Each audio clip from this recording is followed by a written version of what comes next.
Salut tout le monde, bienvenue à ce troisième vidéo sur le jeu Virgin Queen publié par GMT Games en 2012. Dans ce vidéo, on va voir la mécanique des rébellions protestantes.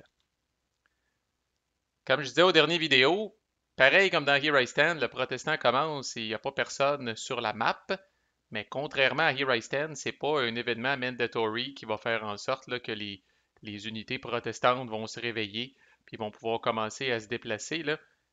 C'est beaucoup plus actif dans Virgin Queen, beaucoup plus sous le contrôle du protestant. J'haïs pas la Ligue de Schmalkalde, mais je dois dire que la mécanique des rébellions donne pas mal plus de flexibilité, puis de replayability à la limite aussi si on veut, là. Puis le protestant dans Virgin Queen est beaucoup plus agressif. C'est lui qui a le fardeau de la preuve sur les épaules. Dans Here I Stand, on dirait que ses électorates lui tombent dans les bras.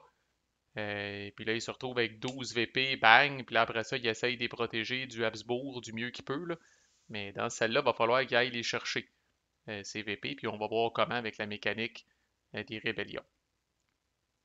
D'abord, pour initier une rébellion, le protestant doit dépenser entre 2 et 5 CP. Vous aurez deviné que plus il est cheap, plus ça va être difficile, et plus il dépense de CP, plus ça va être facile et flamboyant comme résultat. Fait que tout dépend du contexte et de la situation. Une rébellion doit cibler une space qui est protestante, qui n'est pas assiégée et qui est sous le contrôle politique du méchant, de ce que nous allons appeler le méchant, c'est-à-dire le français si la rébellion est en France ou l'espagnol si la rébellion est dans les Pays-Bas. Fait que ça le dit, c'est une rébellion, on se rébelle contre le pouvoir local, fait qu'il faut que la space soit contrôlée par le méchant. La space qui est ciblée, la première chose à aller regarder, c'est y a-t-il des unités catholiques du power méchant dans cette space-là? Si la réponse est non, la rébellion est un succès automatique, puis on skip quelques étapes.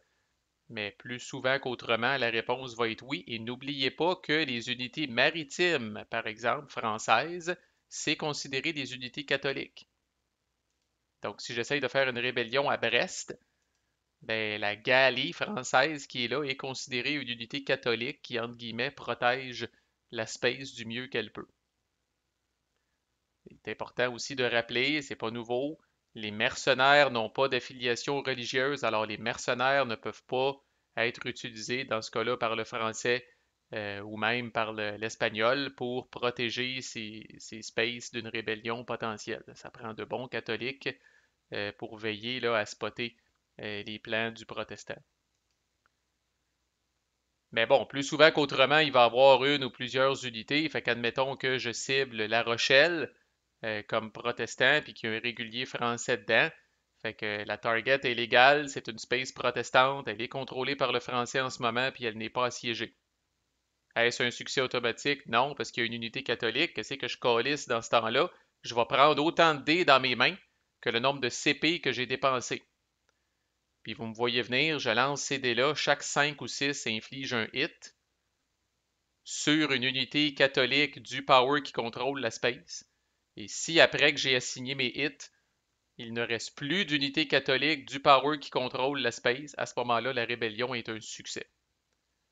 Puis les éventuelles unités restantes, ça peut être quoi? Principalement, ça va être des mercenaires français. Ils meurent pas, ils sont displacés. Je pense qu'ils s'en vont dans la space française la plus proche ou la space fortifiée française la plus proche. Mais bref, c'est la même affaire que du displacement comme ça arrivait des fois dans Here I Stand. C'est exactement la même mécanique. Il pourrait aussi, mais ça c'est pas mal plus rare, il pourrait y avoir des unités catholiques d'un autre power. Dans ce space-là, un power allié avec le français, par exemple, puis qui est allé cracher dans une de ses keys. Euh, eux autres aussi ne sont pas éliminés, sont displacés.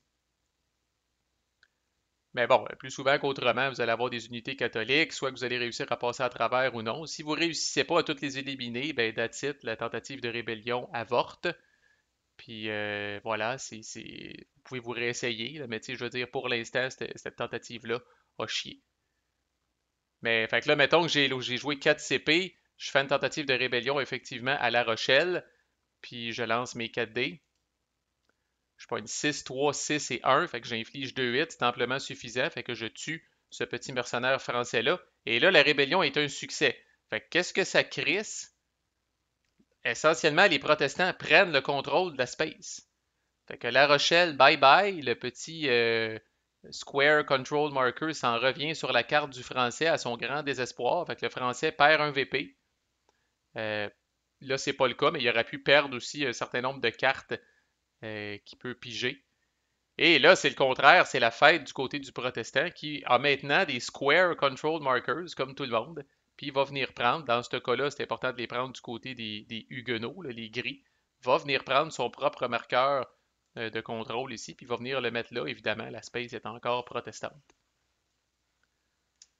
Puis pour chaque 2 CP qui ont été dépensés par le protestant, fait que non seulement ça vous fait brasser plus de dés, plus de chances de taper plus d'unités catholiques puis de réussir, mais en plus, plus vous avez dépensé de CP, plus vous allez recevoir d'unités dans ce space-là. Alors pour chaque 2 full CP qui ont été dépensés, on rappelle que j'en ai dépensé 4, le protestant va venir prendre une unité régulière de la bonne nationalité, puis il va venir la colisser là. Alors dans mon cas, j'ai dépensé 4 CP, je prends 2 réguliers huguenots, puis je viens les crisser là. L'autre chose, on appelle ça que, ben, j'appelle ça de même, la rébellion fait des petits aux alentours un petit peu, ça s'ébruite. Là, j'ai dépensé 4 CP, fait incluant la space que j'ai visée, j'aurai le droit de prendre le contrôle au total de 4 spaces. Ces spaces-là doivent être adjacentes à la space que j'ai visée avec la rébellion, doivent être protestants, donc doivent être adjacents à la space que j'ai visée et ne peuvent pas contenir d'unité catholique. Alors, dans mon cas, il n'y a que Nantes qui se qualifie, mais n'empêche, j'en prends le contrôle elle aussi. Si Cognac avait été protestant, puis si Poitiers avait été protestant, j'aurais pu prendre le contrôle de ces deux-là en plus, total 4, qui est le nombre de CP que j'ai dépensé. Si j'avais dépensé juste 2 CP, même si Cognac avait été protestant, puis Poitiers avait été protestant, j'ai rien que dépensé 2 CP, fait qu'au total, je peux rien que switcher, prendre le contrôle de 2 spaces. Puis là, ce n'est que le début des problèmes pour le français, parce que là, l'autre particularité dans Virgin Queen, vous voyez la couleur de fond de certaines des spaces en France, ce sont deux couleurs, blanc en haut, bleu en bas. Ça veut dire que c'est contrôlé par le français par défaut, mais que si le protestant ou les huguenots prennent le contrôle de ces spaces-là, c'est considéré des home spaces pour eux. Alors, c'est les fameuses guerres civiles, là, frères contre frères. Fait que La Rochelle que je viens de prendre, puis Nantes que je viens de prendre se qualifient. Fait que, par exemple, j'ai dépensé 4 CP pour faire ma rébellion. S'il me restait un CP et j'avais joué une carte de 5, je pourrais venir recruter un mercenaire protestant ici. Je peux recruter dans ces spaces-là. Fait que c'est presque du jamais vu. Là. C'est une guerre très, très, comme je disais, locale. Là. C'est très, très proche. Tu sais, on est habitué, là, mettons, là, l'Ottoman prend sa grosse crise de stack, l'amène à Belgrade, puis là, après, il commence, là, puis il rentre en territoire ennemi. Mais une fois que vous êtes en territoire ennemi, vous n'avez plus d'aide, là. Tandis que là, à mesure que le protestant prend le contrôle de certaines spaces, là, c'est une guerre sanglante en calice, même affaire d'un Pays-Bas, là. Tu sais, le protestant peut prendre le contrôle de Rouen, puis il est à côté de Paris, là, il est voisin de Paris, là. Puis le français peut recruter ici, puis moi, comme protestant, je peux recruter ici. Fait que ça fait des flamèches en sacrament, là. On est à un CP d'une grosse field battle tout le temps. Puis le perdant, après ça, peut recruter du monde puis se réessayer. Tu sais, c'est ouf. Excitant en crise, comme je disais, comme mécanique. Là. Beaucoup plus. Là. Puis là, où est-ce que je révolte, puis quand, puis combien je convertis de space. Puis ça, c'est fascinant. La space doit être protestante. Fait que, comme français ou comme espagnol, vous avez deux choix. Garder les spaces catholiques le plus possible, surtout les keys, puis protéger ces spaces précieuses-là avec le plus d'unités catholiques que vous êtes capable. Mais vu que les fucking mercenaires comptent pas, 2 CP pour recruter un régulier, ça fait mal en Christ, c'est cher. Il n'y a rien de plus chiant, par exemple, que vous dépensez 4 CP comme français, vous recrutez 2 réguliers, puis vous dites ah, là, je suis correct. Là. Puis là, le protestant vous arrive avec une carte de 5, il lance 5 dés, puis il tue vos 2 réguliers comme ça. Là. T'sais, on a beaucoup l'impression de. Puis non seulement ça, mais là, il prend le contrôle de la space puis il ajoute 2 de ses propres réguliers dans la fucking space. Fait que c'est tough de se défendre contre le protestant. C'est pour ça que je voulais jouer, là.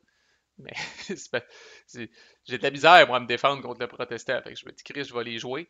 Puis je vais être l'agresseur. Là. Une fois que la rébellion a été un succès, si c'est en France, puis que le français n'est pas déjà en guerre avec le protestant, bien évidemment, la guerre pogne. Puis si c'est dans les Pays-Bas, puis l'espagnol n'est pas déjà en guerre avec le protestant, la guerre pogne aussi. Puis là, on est en état de guerre, ça veut dire que là, on peut se taper dessus. Fait que là, le français, s'il veut, prend sa stack, esti, avec mon Montmorency, puis mon tabarnak, esti, tu penses que tu vas prendre la Rochelle, ça se passera pas de même, esti, il peut s'en venir, il peut m'assiéger, et Chris. Comme je dis, ça peut être très, très sanglant, là, au final, une affaire de même. L'autre particularité, c'est que le protestant a maintenant le droit d'avoir des capitales. Fait que si vous prenez le contrôle d'une space fortifiée, ça n'a pas besoin d'être une key. J'aurais pu prendre le contrôle, par exemple, de Montpellier puis dire que c'est ma capitale.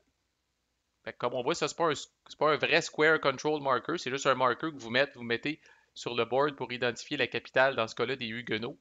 Puis vous en avez une aussi pour les Dutch. Typiquement, on va le faire sur une key, mais bon. Fait que qu'est-ce que ça me donne de venir mettre une capitale ici? Ben, c'est pas compliqué. Toutes les hosties d'avantages d'avoir une capitale comme dans Here I Stand. Fait qu'un régulier gratuit à chaque hiver. Puis la possibilité maintenant pour le protestant de faire un spring déplo.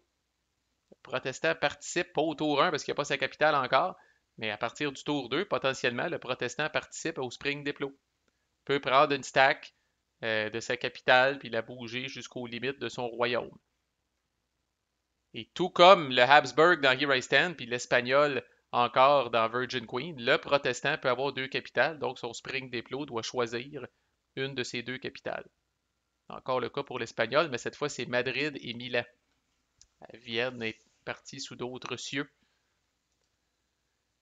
Mais voilà, puis tu sais, habituellement vous allez colisser votre capitale, tu sais, dès que possible, parce que même si elle se fait capturer, elle s'en va sur le turn track, puis elle va être disponible encore au prochain tour. Fait que soyez pas gênés de la placer. L'autre chose que le protestant peut faire une fois qu'une révolte a été successful, c'est de placer des leaders qu'il a disponibles sur son player board. Il commence la game avec Coligny, un leader huguenot. Là, il pourrait le prendre et aller le mettre là pour aider à la défense de sa nouvelle key ou même pour être capable de commencer à penser à prendre des troupes puis à aller marcher sur d'autres places.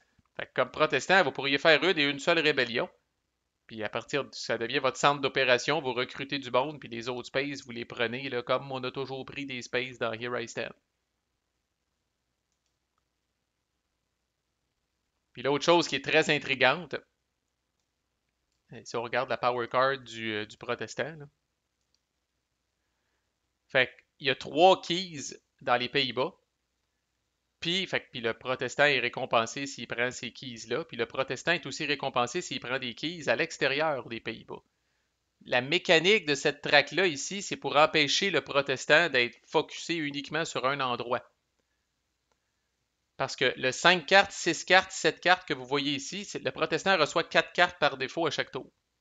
S'il veut recevoir 5 cartes, il faut que ces deux espaces-là soient vides. S'il veut recevoir 6 cartes, il faut que ces deux-là soient vides. S'il veut recevoir 7 cartes un jour, il faut que ces deux espaces-là soient vides.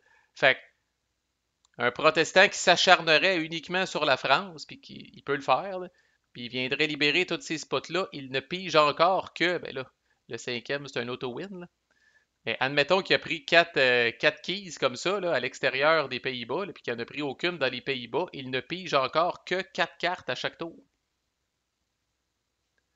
Alors le jeu vous encourage à, comme on dit, donner de l'amour à tout le monde de façon égale et de façon équilibrée.